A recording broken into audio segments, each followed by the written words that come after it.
आज से हम एक नया टॉपिक स्टार्ट करेंगे और टॉपिक का नाम है मूल अधिकार। मौलिक अधिकार हम पढ़ने वाले हैं। तो मौलिक अधिकारों से बहुत सारे क्वेश्चन आते हैं। टॉपिक भी छोटा नहीं है, बड़ा टॉपिक है और समझने का है। आपको आराम से देखना है, समझना है। जहाँ समझ में नहीं है हाथ खड़ा कर देना, वापस मैं आपको बता दूंगा। चलिए स्टार्ट कर देते हैं। और टॉपिक का नाम है मौलिक अधिकार या मूल अधिकार। सबसे पहले कि मौलिक अधिकार होते क्या है, किसे कहते हैं मूल अधिकार। तो संविधान में उल्लेखित वे अधिकार जो व्यक्ति के भौतिक व नैतिक विकास के लिए जरूरी है, आवश्यक है, उनको हम क्या बोलते हैं, मूल अधिकार कहते हैं या मौलिक अधिकार कहते हैं। ये जो मौलिक अधिकार है ना, क्या हमारे संविधान में मौलिक अधिकारों के बारे में कुछ दे रखा है? हाँ, दे रखा है। तो पूरा आपको देखना अच्छे से और याद करना है। सबसे पहले हम बात करेंगे संविधान की। जो हमारा संविधान है, तो हमारे संविधान में मौलिक अधिकारों के बारे में कहाँ उल्लेख कर रखा है वो समझा रहा हूँ पहले मैं आपको। तो पहले आपको देखना है कि भाग 22 है हमारे टोटल, उसमें भाग तीन में क्या है, मौलिक अधिकार है। और आपको पता होना चाहिए कि इसमें अनुच्छेद दे रखे हैं, अनुच्छेद 12 से लेकर के 35 तक। अनुच्छेद 12 से लेकर 35 तक भाग 3 है और भाग 3 में मौलिक अधिकारों के बारे में दे रखा है। अच्छा, सबसे पहले मैंने आपको बताया कि एक परिचय के रूप में सारे भाग समझाए थे, इसीलिए समझाए थे ताकि आपको पता रहे कि हमने भाग 1 पढ़ लिया है, भाग 2 पढ़ लिया है नागरिकता, भाग 3 पढ़ रहे हैं तो 3 में क्या है, मौलिक अधिकार है। चलो अब देखो आप, तो भाग 3 में 12 से लेकर 35 तक इसमें मौलिक अधिकारों के बारे में बात की गई है। और आपको ध्यान रखना है, भाग 3 को बोलते हैं भारतीय संविधान का मेग्ना कार्टा। ये पेपर में आएगा, ध्यान रखना, मेग्ना कार्टा। सर ये मेग्ना कार्टा क्या होता है, ये समझ में नहीं आ रहा है। ये तो समझ में आ गया कि अगर ऐसा लिखा जाएगा तो हम बता देंगे कि भारतीय संविधान का या भारत का मेग्ना कार्टा किसे कहा जाता है, भाग 3 को कहा जाता है। क्यों कहते हैं ये समझना पड़ेगा। देखो, दुनिया में सबसे पहले अगर किसी देश में मौलिक अधिकार दिए गए तो वो आपको ध्यान रखना है ब्रिटेन है। तो ब्रिटेन में आपको पता होना चाहिए कि सम्राट जॉन है। सम्राट जॉन ने 1215 ईस्वी में जो ब्रिटेन के नागरिक है उनके लिए एक लिखित अधिकार पत्र जारी किया था। कब? 1215 ईस्वी में। तो उससे क्या बोला गया था, मेग्ना कार्टा। तो मेग्ना कार्टा क्या था, अधिकार पत्र था। और ये क्या है, अधिकारी तो है, मौलिक अधिकारी है, इसीलिए संज्ञा दी गई है, ये आप ध्यान रख लेना। तो मैं आपको समझा दूं यहाँ पे शॉर्ट में कि 1215 ईस्वी में कहां पर, ब्रिटेन में किसने, सम्राट जॉन क्या दिया, तो अधिकार पत्र दिया, लिखित अधिकार पत्र दिया। उस अधिकार पत्र को क्या कहते हैं, मेग्ना कार्टा। बस ये आप ध्यान रख लेना, पहले ब्रिटेन में दिया गया था। इसीलिए बार बार आपको ध्यान रखना है, जब भी मौलिक अधिकारों की बात होगी, उसकी संज्ञा की बात होगी, तो इसे मेग्ना कार्टा कहा जाता है, भारत के संविधान का या भारत का मेग्ना कार्टा कहा जाता है। तो आप ध्यान रख लेना, ये बात मैंने आपको समझा दी है। अब देखो आप, उसके अलावा अगर आपसे पूछे कि बताओ कि जैसे मौलिक अधिकार है, संविधान में है, तो मौलिक अधिकारों पे अगर कानून बनाना है, एक्ट बनाना है, अधिनियम बनाना है, तो कौन बना सकती है? क्या विधानसभा बना सकती है, मतलब विधानमंडल बना सकता है, क्या नहीं बना सकता? तो आपको ध्यान रखना, ये संघ सूची का विषय है। कैसा विषय है? संघ सूची का विषय। तो आप ध्यान रखना, मौलिक अधिकार संघ सूची का विषय है। और संघ सूची में जो आपको बताया विषय होते हैं, उन पे कानून बनने का अधिकार केंद्र सरकार को होता है। मतलब संघ सूची के विषयों पे कानून बनाती है संसद। तो मौलिक अधिकारों से संबंधित अगर कानून बनाना है तो कौन बनाएगी? संसद बनाएगी। तो मेरे हिसाब से इतना समझ में आ गया कि हमारा संविधान है, उस संविधान के अंदर मौलिक अधिकारों का उल्लेख कर रखा है। ये बात मैंने आपको समझाई। संघ सूची में दे रखा है मौलिक अधिकार, इसीलिए कानून बना सकती है, संसद बना सकती है, इसे मेग्ना कार्टा कहा जाता है, ये भी आप समझ गए हो। और भाग 3 है, अनुच्छेद 12 से लेकर 35 तक मौलिक अधिकारों के बारे में उल्लेख कर रखा है हमारे संविधान में। ये बात समझ में आ गई। अब देखो आप, जो मौलिक अधिकार है ये हमने लिए कहां से हैं? ये भी पहले मैं आपको समझा चुका हूं। मौलिक अधिकार कहां से लिए हमने? यूएसए के संविधान से, मतलब संयुक्त राज्य अमेरिका के संविधान से हमने मौलिक अधिकार लिए हैं। ये बात समझ में आ गई आपको? ठीक है, अब मैं इससे आगे चलता हूं। अगर हम बात करते हैं आगे, ब्रिटिश भारत में क्या था? ब्रिटिश भारत की बात करें, जब हम आजाद नहीं हुए तो उससे पहले मौलिक अधिकारों के बारे में कुछ बातें होती है क्या? क्वेश्चन आते हैं क्या? तो आएंगे। तो आपको ध्यान रखने, सर्वप्रथम मौलिक अधिकारों के बारे में प्रावधान का मिलता है नेहरू रिपोर्ट में, और वो आती है 1928 में। तो पहले आप याद कर लेना 1928। 1928 में आपको ध्यान रखना है क्या आती है? नेहरू रिपोर्ट। नेहरू रिपोर्ट, मोतीलाल नेहरू इसके क्या थे? अध्यक्ष थे। तो आप ध्यान रखना नेहरू रिपोर्ट 1928, इसमें आपको ध्यान रखना है मौलिक अधिकारों के बारे में प्रावधान था। फिर आगे हम बात करते हैं, यहाँ एक पार्टी थी कांग्रेस, और कांग्रेस पार्टी का आपको पता है अधिवेशन होते थे। तो पहली बार मौलिक अधिकारों से संबंधित प्रस्ताव को कहां पारित किया गया? तो आपको ध्यान रखना है 1931 में कांग्रेस का एक अधिवेशन होता है कराची में। बताओ वर्तमान में कराची कहां पड़ती है? पाकिस्तान में। तो आप ध्यान रख लेना, कराची अधिवेशन हुआ था 1931 में, और इसमें आपको ध्यान रखना है कांग्रेस ने सबसे पहले, आपको ध्यान रखना है, पहली बार इस अधिवेशन में मौलिक अधिकारों से संबंधित प्रस्ताव को पारित किया। और भविष्य में ऐसा करेंगे, ऐसी बात कहां की गई थी? 1931 में कराची के कांग्रेस के अधिवेशन में। ये बात आपको पता होनी चाहिए। अब देखो इससे आगे फिर क्या होता है, हमारी संविधान सभा बनती है। तो संविधान सभा बनी तो उस समय आपको बताया कि मौलिक अधिकारों को संविधान में लिखा गया होगा। उसके लिए आपको बताया समिति बनी होगी। ये बातें मैं पहले कर चुका हूं। मौलिक अधिकारों की आपको ध्यान रखने, एक समिति थी, उस समिति के अध्यक्ष कौन थे? पेपर में आएगा। तो पहले आप याद कर लो, मूल अधिकार, मूल अधिकार समिति।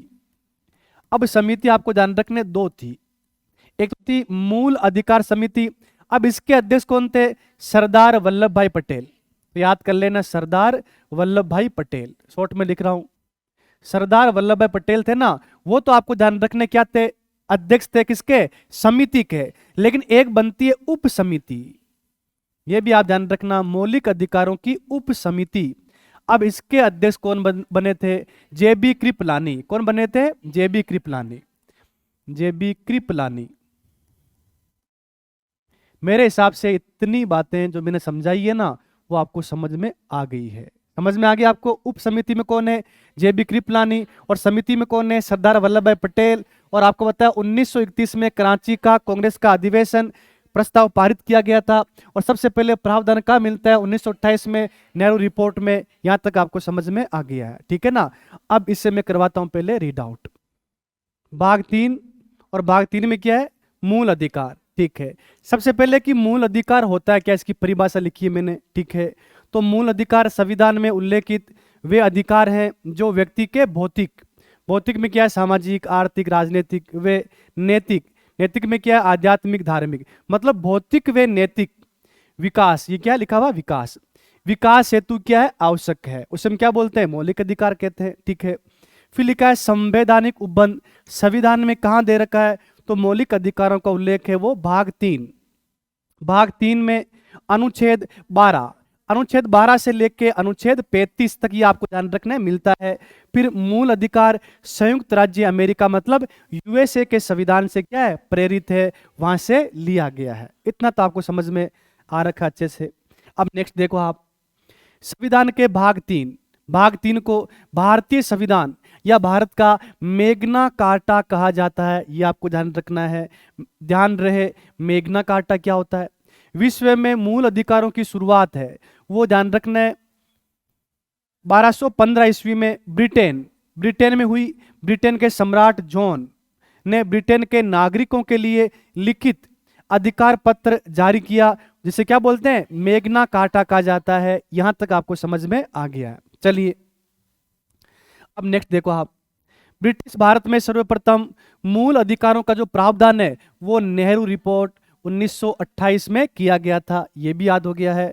फिर 1931 में कांग्रेस के कराची अधिवेशन में मूल अधिकारों से संबंधित प्रस्ताव है वो पारित कर भारतीय नागरिकों को आगे, मतलब भविष्य में मूल अधिकार देने का संकल्प लिया है। ये भी आप ध्यान रख लेना। और मूल अधिकारों की समिति के अध्यक्ष कौन है? सरदार वल्लभ भाई पटेल। फिर ध्यान रखना है मूल अधिकारों की जो उप समिति है उसके अध्यक्ष कौन है? जेबी कृपलानी। जेबी कृपलानी। समझ में आया ना आपको? आप समझ रहे होंगे कि आपने जो पहले पढ़ा है सारा का सारा आपको बता जुड़ा हुआ है। इसीलिए मैं आपको बता रहा हूं अनुसूचियां जो हमने पहले सारी बातें पढ़ी है ना वो जुड़ी हुई है पॉलिटी में। जैसे आप आगे जाओगे समझ में आपको आता जाएगा। इसीलिए आपको पहले पूरे भाग पढ़ लेने चाहिए, अनुसूचियां पढ़ लेनी चाहिए, ठीक है ना। संविधान सभा पढ़ लेनी चाहिए, संविधान की विशेषता पढ़ लेनी चाहिए, संविधान के स्रोत सारे आ रहे हैं वो पढ़ लेने चाहिए। ये सारे मैंने आपको बताया, आपको पढ़ा दी है, ठीक है। अब आगे देखो आप नेक्स्ट। अब लिखा कि भाग 3 मौलिक अधिकार का अध्ययन हम निम्नलिखित बिंदुओं से करेंगे। मैं आपको बता रहा हूँ किताबों में आप पढ़ोगे ना तो अलग जगह अलग अलग चीजें दे रखी है, ठीक है ना। लैंग्वेज भी हार्ड है, ठीक है। तो मैंने क्या किया, इसको सरल किया है। कैसे? देखो, जब मौलिक अधिकार पढ़ोगे तो वहां पर आपको बताया अनुच्छेद आएंगे एक तो, दूसरा आपको बताया कि संविधान में कुछ संशोधन हुए वो आएंगे, उसके अलावा सुप्रीम कोर्ट हाई कोर्ट का आपको बताया वाद आएंगे, अन्य महत्वपूर्ण तथ्य आएंगे। तो मैंने क्या ऐसे ना अलग अलग पार्ट में इसको मतलब नोट्स के रूप में बनाया है। जैसे फर्स्ट नंबर हम क्या पढ़ लेते हैं, अनुच्छेदों का विस्तृत अध्ययन। हम पढ़ लेते हैं कि 12 में क्या है, 13 में क्या है, 35 तक सारे अनुच्छेद पहले पूरे कंप्लीट पढ़ लेते हैं ताकि आपको पता हो जाए कि अच्छा इस अनुच्छेद में ये दे रखा है। फिर क्या करेंगे, मूल अधिकारों की विशेषताएं क्या है, विशेषताएं पढ़ेंगे। अच्छा, नीति निर्देशक तत्व हैं और मौलिक अधिकार इनमें अंतर क्या है, इसकी विशेषता हो जाएगी। ऐसी बात हम यहां करेंगे। फिर हम पढ़ेंगे 3 नंबर मूल अधिकारों संबंधित संविधान संशोधन। ये बार बार पेपर में आते हैं, कौन कौन से हुए हैं, कब हुए हैं, उस समय पीएम कौन थे, प्रधानमंत्री कौन थे, राष्ट्रपति कौन थे, ये सारी बातें हम यहाँ करेंगे। फिर यहाँ पे पढ़ने वाले हैं 4 नंबर मूल अधिकारों संबंधित न्यायालय के वाद। कौन कौन से वाद हुए हैं वो हमको देखने हैं। और लास्ट में मैं पढ़ाऊंगा यहाँ पे अन्य महत्वपूर्ण तथ्य। तो कुल मिला के ये पूरा टॉपिक है ना, ये 5 बिंदुओं के रूप में हो जाएगा। और आपको पता है इस टॉपिक को खोल खोल के पढ़ेंगे। क्यों? क्योंकि आपको पता है पॉलिटी है, जब तक समझ में नहीं आती है तो कितने आप रट लोगे मतलब नहीं है। समझो इस सब्जेक्ट को, आप समझ के याद करो। तो हम ऐसे ही पढ़ेंगे आगे, मैं आपको पढ़ा रहा हूँ आगे। अब नेक्स्ट देखो आप क्या आ गया, अनुच्छेद 12 आ गया। अब आपको देखना पड़ेगा अनुच्छेद 12 में क्या है, तो वो मैं पूरा समझा रहा हूँ आपको और आपको समझ में एक बार में आ जाएगा। चलिए सबसे पहले हम पढ़ेंगे अनुच्छेद 12 से लेके 35 तक। तो 1 नंबर में स्टार्ट कर देता हूं। 1 नंबर कौन सा आ गया, अनुच्छेद 12। अनुच्छेद 12 और हम आर्टिकल पढ़ने वाले कंप्लीट। तो अनुच्छेद 12 में क्या दे रखा है, अनुच्छेद 12 में राज्य की परिभाषा के बारे में दे रखा है, राज्य की परिभाषा। तो आप याद कर लो अनुच्छेद 12 का संबंध किससे है, राज्य की परिभाषा। स्टेट क्या होता है, राज्य की परिभाषा, राज्य की परिभाषा। अब सबसे पहले तो आपको 3 अनुच्छेद में समझा रहा हूं, आप याद करना अच्छे से। राज्य की परिभाषा यहां दे रखी है। राज्य की परिभाषा हमारे संविधान में 3 जगह है। कितनी जगह है, 3 जगह। देखो आप सबसे पहले 1 नंबर तो आपको ध्यान रखना है अनुच्छेद 12, ये आपको पता है भाग 3 में आती है। कहां आती है, भाग 3। और भाग 3 में क्या है, मौलिक अधिकार। तो मौलिक अधिकारों के लिए जो राज्य की परिभाषा है वो भाग 3 में है। फिर 2 नंबर आपको देखना है, यहाँ पे यहाँ अनुच्छेद आएगा 36। अनुच्छेद 36 ये आता है भाग 4। भाग 4, तो भाग 4 का मतलब है नीति निर्देशक तत्व। उसके लिए राज्य क्या है, उसकी परिभाषा क्या है, 36 में है। फिर आपको ध्यान रखने 3 नंबर यहां पे आने वाला अनुच्छेद 152 और ये आता है भाग 6 में। ये किस में आता है, भाग 6। और भाग 6 में आपको ध्यान रखना है कि जो राज्य सरकार है तो वहां पे राज्य का मतलब क्या है, वो परिभाषा आपको ध्यान रखने कहां दे रखी है, तो अनुच्छेद 152 में। तो आपको ध्यान रखना है हमारे संविधान में राज्य की परिभाषा है वो 3 अनुच्छेद में मिलती है। मौलिक अधिकारों के लिए अनुच्छेद 12 में, नीति निर्देशक तत्वों के लिए अनुच्छेद 36 में, और राज्य जो आपको बताया सरकार है उसके लिए क्या मिलती है, अनुच्छेद 152 में। समझ में आ गया, ठीक है। अब आपको देखना है कि अनुच्छेद 12 में जो राज्य की परिभाषा है, राज्य में क्या क्या आता है। अनुच्छेद 12 राज्य की परिभाषा, इस परिभाषा में क्या क्या आता है वो आपको याद करना है, समझना है अच्छे से, या तो ऐसे हो जाएगा। देखो तो मैं आपको बता रहा हूं 1 नंबर, इसमें 1 नंबर आपको ध्यान रखना है संघ की विधायिका। संघ की विधायिका, संघ की विधायिका वे कार्यपालिका, वे संघ की कार्यपालिका। ये पूरा मैं आपको ना अभी समझा दूंगा। संघ की कार्यपालिका 1 नंबर। फिर 2 नंबर आपको ध्यान रखना है राज्य, राज्य की विधायिका, राज्य की विधायिका, वे राज्य की कार्यपालिका, कार्यपालिका, राज्य की कार्यपालिका, ये आप ध्यान रख लेना। और फिर 3 नंबर आपको ध्यान रखना है अन्य प्राधिकरण। अब इसमें अन्य में कौन कौन आते हैं मैं बता दूंगा आपको मैं। अन्य प्राधिकरण, उसमें आप याद कर लेना स्थानीय निकाय, स्थानीय निकाय, स्थानीय निकाय है। उसके अलावा आपको ध्यान रखना है इसमें जो सार्वजनिक उपक्रम होते हैं ना सरकारी, जो आपको पता है कंपनी होती है, ठीक है ना, जैसे आपको पता है LIC है, वो इसमें आ जाएंगे। तो अभी इतना आप याद करो, देखो जो पूरा समझा रहा हूं एक बार आप बोर्ड पे देख लो, समझ में आ जाएगा। राज्य की परिभाषा में क्या आता है, राज्य क्या है अनुच्छेद 12 के तहत, तो आपको ध्यान रखना है कि संघ की विधायिका, संघ की विधायिका क्या है, संसद है, क्या है, संसद है, समझ गए, ठीक है। आगे देखो आप कार्यपालिका, तो भारत सरकार है, केंद्रीय सरकार है, राष्ट्रपति, उपराष्ट्रपति, प्रधानमंत्री, तो आप ध्यान रख लेना संघ की कार्यपालिका का मतलब क्या है, केंद्रीय सरकार, केंद्र सरकार। तो केंद्र सरकार आपको ध्यान रखना है राज्य की परिभाषा में आती है अनुच्छेद 12 के तहत। फिर यहां पे दे रखा है कि राज्य की विधायिका का मतलब क्या है, विधानमंडल, विधानमंडल। और विधानमंडल के होते हैं 2 सदन, विधानसभा और विधान परिषद, इसमें होती है लोकसभा, राज्यसभा। और राज्य की कार्यपालिका मतलब राज्य सरकार, मतलब राज्य सरकार, राज्य सरकार, उसमें आपको बताया मुख्यमंत्री है, राज्यपाल है, समझ गए आप, ठीक है। आगे देखो आप अन्य अन्य प्राधिकरण की बात करते हैं, तो 1 नंबर मैंने आपको बताया है कि स्थानीय निकाय। भाई स्थानीय निकाय में क्या है, पंचायती राज है, नगर निगम की बात कर लो, नगर निकाय की बात कर लो आप, ठीक है। जिला बोर्ड होते हैं, जिला बोर्ड है, ठीक है। छावनी बोर्ड होते हैं, सुधार न्यास होते हैं, ये सारे आपको ध्यान रखने हैं स्थानीय प्राधिकरण के अंदर आते हैं या स्थानीय निकाय के अंदर आते हैं। उसके अलावा आपको ध्यान रखना है जो सरकार की जो कंपनी होती है ना, जैसे आपको बताया गेल है, सेल है, ठीक है, आपने सुना होगा, ठीक है। उसके अलावा LIC है, ये सारे आपको ध्यान रखना है, ये सार्वजनिक उपक्रम होते हैं, वो भी किसके अंदर आते हैं, राज्य की परिभाषा के अंदर आते हैं। तो कुल मिला के पेपर में अगर आ जाए कि बताओ मौलिक अधिकारों के लिए राज्य की परिभाषा कहाँ है, अनुच्छेद 12। यहाँ से बहुत कम क्वेश्चन आता है, तो आपको पता है इजी है, ठीक है। आगे से पूछेंगे 14 में क्या है, 15 में क्या है, 17 में क्या है, 22 में क्या है, ठीक है ना, वो चीजें आएगी। फिर भी मैंने आपको पूरा समझा दिया है। राज्य की परिभाषा कहाँ है, अनुच्छेद 12 में मौलिक अधिकारों के लिए, और 3 अनुच्छेद मैंने आपको सारे समझा दिए हैं। अब एक बार हम क्या करते हैं, एक बार हम देखते हैं यहाँ पे, देखो आप सब यहाँ देखना आप, अब यहाँ पढ़ रहे हैं ना हम, फर्स्ट पढ़ रहे हैं अनुच्छेदों का विस्तृत अध्ययन, 1 नंबर लिया हमने। तो पहला आ गया अनुच्छेद 12, इसमें क्या है, राज्य की परिभाषा है, इसमें क्या है, राज्य की परिभाषा है। तो राज्य की परिभाषा में निम्नलिखित शामिल है, सबको दिखाई दे रहा है, ठीक है। वैसे आपके पास नोट्स है, कोई दिक्कत नहीं है। तो इसमें देखो पहले क्या है, संघ की विधायिका मतलब संसद, और कार्यपालिका मतलब भारत सरकार, राज्यों की विधायिका मतलब विधानमंडल, और कार्यपालिका मतलब राज्य सरकार। अन्य प्राधिकारी, इसमें क्या है, स्थानीय निकाय, सार्वजनिक क्षेत्र के उपक्रम मतलब सरकारी उपक्रम, राज्य निधि से पोषित संस्थान मतलब राज्य सरकार के द्वारा, भारत सरकार के द्वारा पैसा दे करके, ठीक है ना, जो आपको बताया संस्थान चल रहे हैं वो क्या होते हैं, राज्य निधि से पोषित संस्थान। अब मैंने इस पे लिख दिया है, ठीक है ना, कि स्थानीय निकाय में कौन कौन से आते हैं, पंचायतें हैं, नगर पालिकाएं हैं, जिला बोर्ड है, सुधार न्यास है, महानगर है, छावनी बोर्ड है। और सार्वजनिक उपक्रम में सरकारी जो उपक्रम होते हैं उसमें क्या है, LIC है, ONGC है, सेल है, गेल है, ठीक है।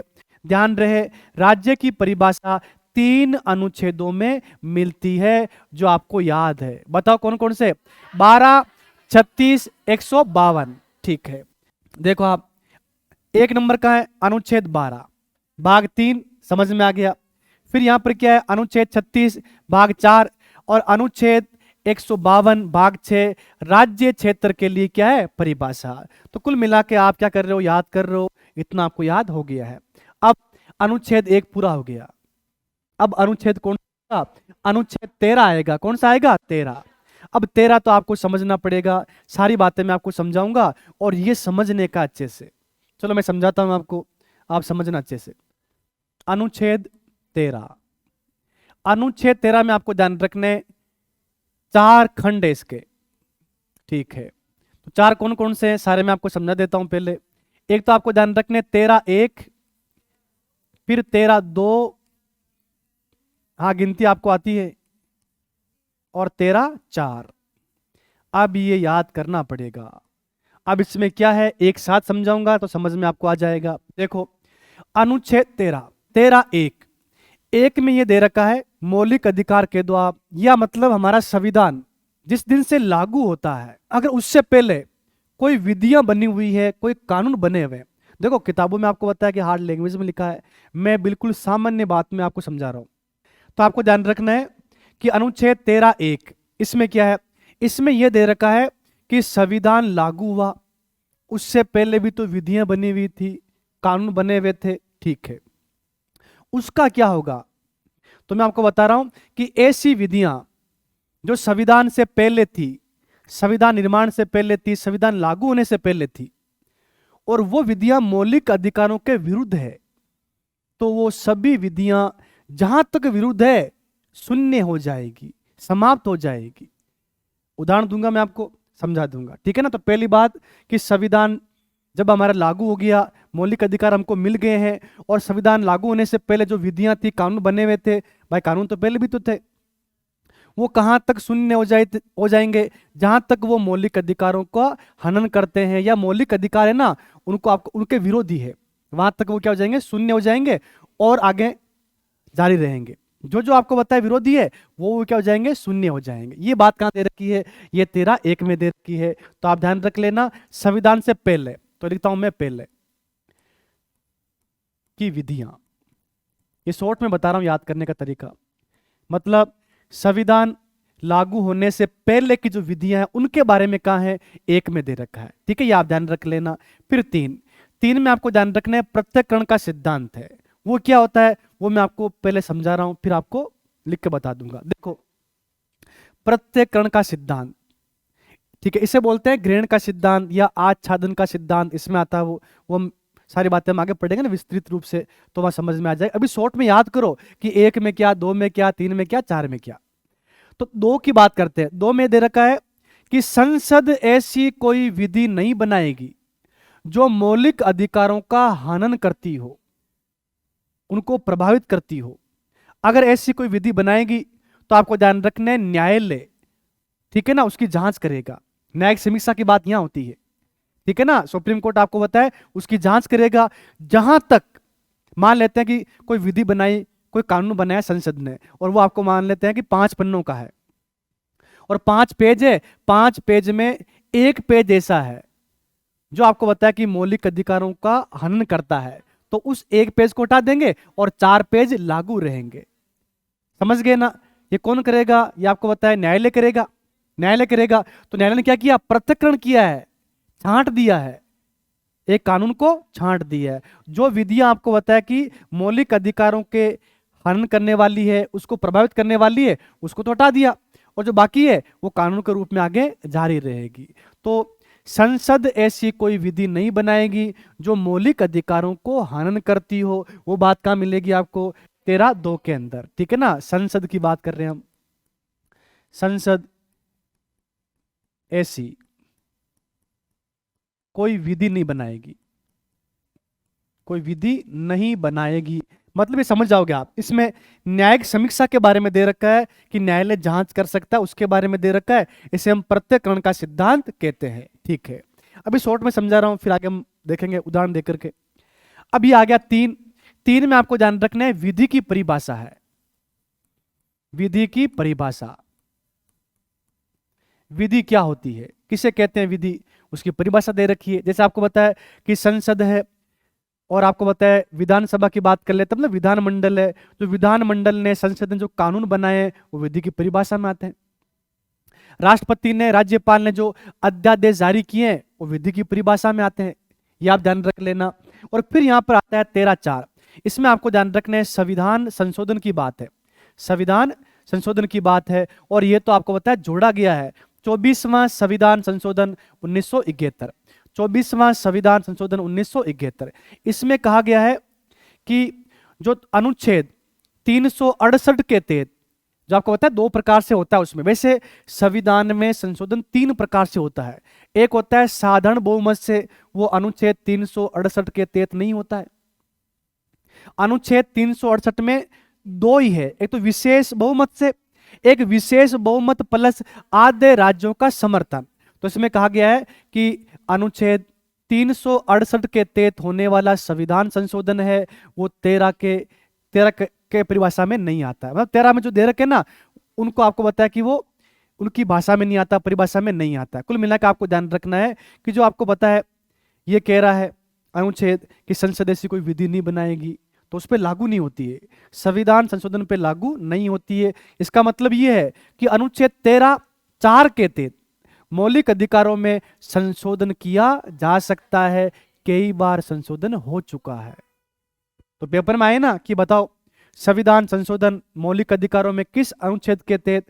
13(4) ये जोड़ा गया है। कब जोड़ा गया था? 24वां संविधान संशोधन 1971। समझ में आ गया होगा आपको? मैंने बिल्कुल शॉर्ट में इतना समझाया है कि 13(4) में ये बातें दे रखी है। तो ऐसे हम पढ़ेंगे। अनुच्छेद 12 समझ में आ गया था, 13 शॉर्ट में समझा दिया। अब विस्तृत अध्ययन कर लेते हैं क्या क्या बातें इसमें दे रखी है। ठीक है, चलिए। तो पहले मैं आपको बताऊंगा 1 नंबर पहले की विधियां। अब थोड़ा एक उदाहरण दूंगा मैं आपको ताकि आपको पूरा समझ में आ जाए। देखो हम सब जानते हैं कि भारत का संविधान लागू होता है 26 जनवरी 1950। उससे पहले भी तो कोई कानून बने हुए थे और हम जानते हैं 1935 का अधिनियम भी था। अंग्रेज यहाँ पे रहते थे, ठीक है। अंग्रेजों ने आपको बताया कि हमारे लिए कानून बनाए थे, कुछ विधियां बनी हुई थी। तो इसमें यह कह रखा है कि जब हमारा संविधान लागू हो गया और हमारे संविधान में भाग 3 में मौलिक अधिकार दे रखे हैं, पहले की जो विधियां हैं अगर वो मौलिक अधिकारों का हनन करती है, उनको शून्य करने की कोशिश करती है, तो वो वहां तक शून्य हो जाएगी जहां तक वो आपको होता है मौलिक अधिकारों को हनन करती है। मैं मेरी भाषा में जो आपको समझ में आए ना वैसे आपको समझा रहा हूं। तो मेरे हिसाब से इतना समझ में आ गया। अब देखो, मान लेते हैं कि कोई कानून बना हुआ था पहले, फिर हमारा संविधान लागू हो गया। उस कानून के तहत मौलिक अधिकारों का हनन हो रहा था। तो वो आपको ध्यान रखना, जहां हनन हो रहा था वहां तक वो कानून है वो आपको बताया थोड़ा शून्य हो जाएगा। ठीक है, तो आपको पता है मौलिक अधिकार चलते रहेंगे। लेकिन आपको ध्यान रखना है कि संसद को शक्ति दी गई है कि मौलिक अधिकारों में आपको बताया संशोधन कर सकती है। और मान लेते हैं भविष्य में अगर संसद ऐसा कोई कानून बनाती है और वो आपको बताया ये विधि थी ना जो इसे रोक रही थी, और वो आपको बताया कि उस विधि के हिसाब से कानून बना दिया, अब वो आपको बताया पहले रोकी गई थी ना, अब वो रुकेगी नहीं। मतलब क्या हुआ? पहले आपको बताया ये शून्य हुआ था इसकी मौलिक अधिकारों की वजह से, अब वो शून्य नहीं होगा। मतलब उसने वापस से अपना स्थान ग्रहण कर लिया है, आच्छादन हो गया उसके ऊपर। वापस समझाऊंगा, मुझे पता है समझ में से आएगा नहीं। अब सुनना अच्छे से।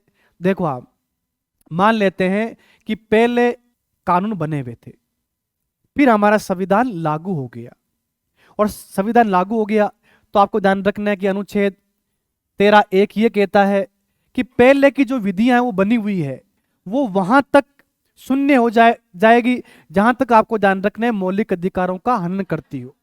ठीक है, ये विधि बनी हुई थी, वो आपको बताया कि गड़बड़ कर रही थी मौलिक अधिकारों के लिए, और वो क्या होगी? शून्य हो गई। ठीक है, समाप्त होगी कुछ समय के लिए।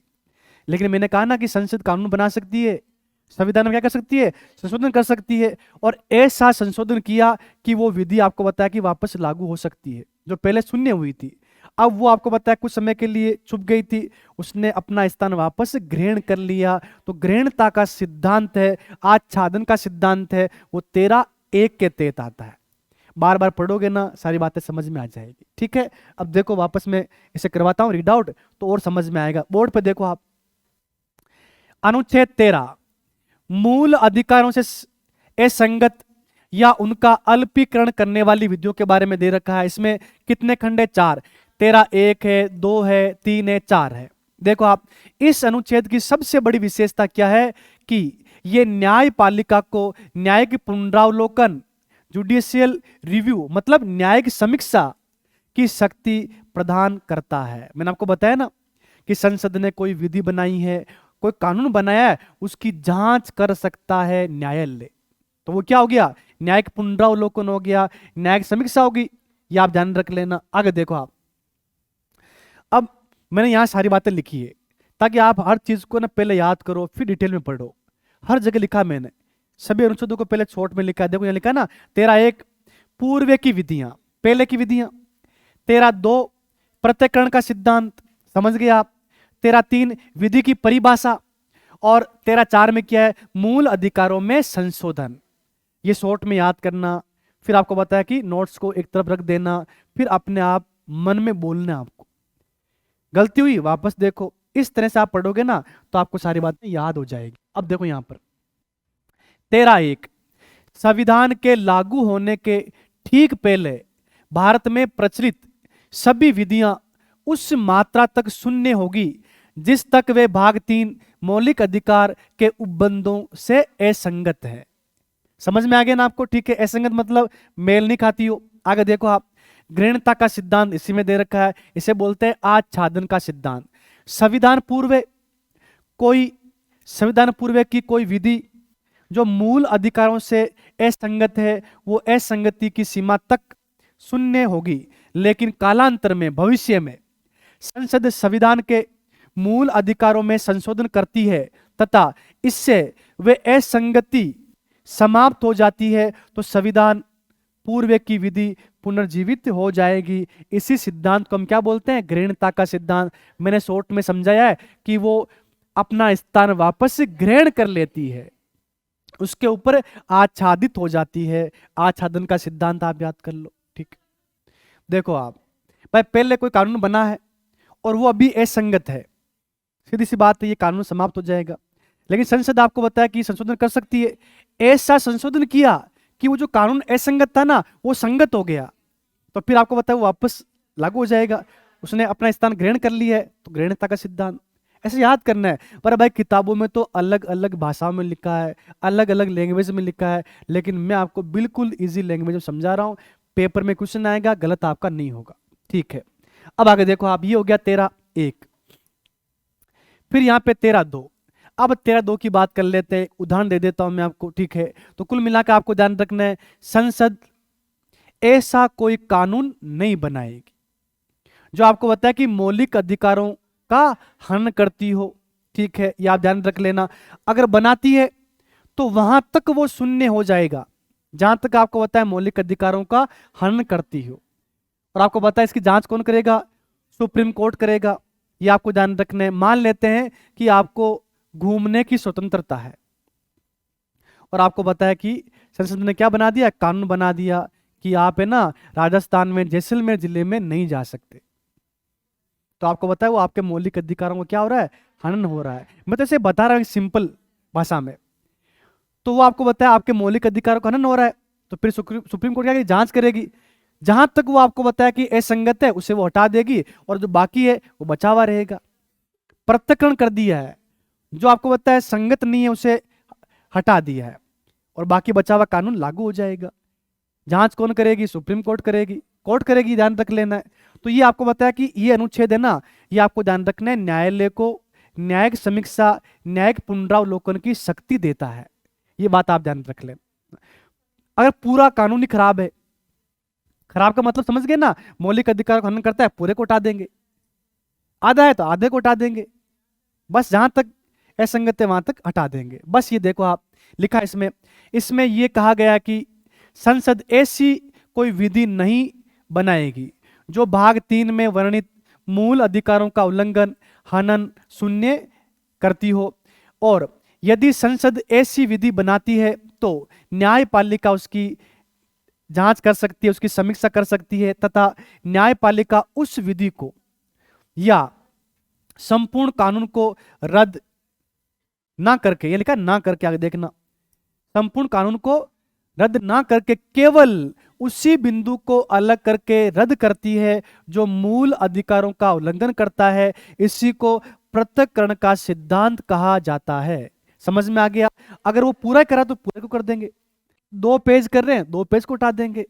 समझ में आ गया? तो पेपर में आपसे कोई पूछे कि बताओ न्यायिक समीक्षा के बारे में कहां प्रावधान है, अनुच्छेद 13(2) के अंदर दे रखा है। समझ में आ गया आपको? अब आगे देखो आप, अब तेरा 3 दे रखा है। 3 में क्या है? विधि की परिभाषा। विधि क्या होगी? संसद ऐसी कोई विधि नहीं बनाएगी। उस विधि में क्या आता है? समझ गए ना? तो विधि की परिभाषा क्या है? 13(3) में है। अब देखो आप, संसद है, विधान मंडल है, जो कानून बनाते हैं वो आपको पता है विधि में आते हैं। और आपको ध्यान रखना है राष्ट्रपति है, और आपको पता है राज्यपाल है, अध्यादेश जारी करता है, विधि में आता है। तो कुल मिलाकर आपको ध्यान रखना है जो कानून बनते हैं वो किस में आते हैं? विधि में आते हैं। पेपर में आएगा विधि की परिभाषा कहाँ है, तो आप बता देना, अनुच्छेद 13(3). ठीक है, आगे देखो आप, इस अनुच्छेद में विधि शब्द को परिभाषित किया गया है। इसमें सभी अध्यादेश, आदेश होते हैं, उपविधियां होती है, नियम या कानून होते हैं, विनियम होते हैं, अधिसूचनाएं होती है, आदि विधि की परिभाषा में आते हैं। जैसे 2 उदाहरण मैंने आपको दिए थे ना, संसद व राज्य विधान मंडल द्वारा बनाए गए एक्ट मतलब कानून, राष्ट्रपति व राज्यपाल द्वारा जारी किए गए ऑर्डिनेंस मतलब अध्यादेश, शासकीय आदेश जो नियम होते हैं, अधिसूचनाएं होती है, वो सब किस में आते हैं? विधि की परिभाषा में आते हैं। अनुच्छेद 13(3). ठीक है, अब देखो आप आगे, अब आ गया है अनुच्छेद 13(4). 13(4) अनुच्छेद है ना, वो आपको ध्यान रखना है मौलिक अधिकारों में संशोधन की अनुमति देता है। ये आपको ध्यान रखना है, जोड़ा गया है 24वां संविधान संशोधन 1971 के समय। ठीक है, बताओ प्रधानमंत्री कौन थे उस समय? इंदिरा गांधी। ठीक है ना, इंदिरा गांधी के समय आपको बताइए क्या हुआ था? संविधान में संशोधन हुआ था। बताओ 42वां कब हुआ था? 1976 में। ठीक है, तो वो भी आप ध्यान रख लेना, उस समय कौन थी? इंदिरा गांधी थी। ठीक है, अब एक बार देखो आप, अब इसमें जो बातें दे रखी है वो क्या दे रखी है? वो दे रखी है कि अनुच्छेद 368 के तहत जो आपको पता है संविधान में संशोधन होता है ना, ठीक है, वो आपको पता है कि 13 के तहत नहीं माना जाएगा।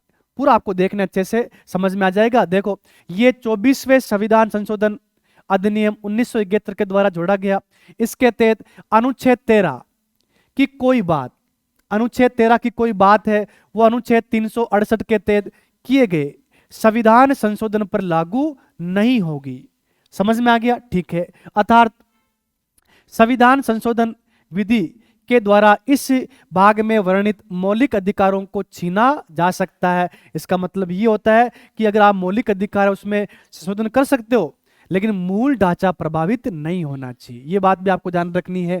आगे देखो, मूल अधिकारों में संसद के द्वारा संशोधन किया जा सकता है। कैसे? विशेष बहुमत से। विशेष बहुमत से, ये आपको ध्यान रखना है। ये अनुच्छेद कौन सा हो गया? 13(4) हो गया है। 13(4) हो गया है, और आपको बताया कि 13 से पूरा समझ में आ गया होगा आपको। ठीक है, टाइम हो गया। अब आपको बताया कि बिल्कुल अलग बातें आएगी। क्यों? यहां तक कोई मौलिक अधिकार तो आया ही नहीं। अब मौलिक अधिकार आएंगे 14 से। तो कल आते मैं आपको पहले समझाऊंगा कि हमारे संविधान में, मूल संविधान में 7 मौलिक अधिकार थे। आज हमारे संविधान में 6 मौलिक अधिकार है। तो सुनो आप, 7 मौलिक अधिकार थे, आज 6 मौलिक अधिकार है। एक को हटा दिया गया। कौन सा था? कब हटाया? सुनो तो सही। उसके अलावा आपको क्रम से याद करना है। पहला कौन सा है, दूसरा, तीसरा, चौथा, पांचवा, छठवां। अनुच्छेद भी याद करने हैं कि समानता के अधिकार में कौन कौन से अनुच्छेद आते हैं, स्वतंत्रता में कौन से आते हैं। ये मैं एक ट्रिक बताऊंगा, बस वो ट्रिक याद कर लेना और क्लास में आपको याद हो जाएगा। तो मौलिक अधिकारों की हमने शुरुआत कर दी है, वो ट्रिक आपने पहले पढ़ रखी है। हाँ, कोई बात नहीं है, तो हम आगे से पढ़ेंगे अच्छे से और आपको याद हो जाएगा। Thank you.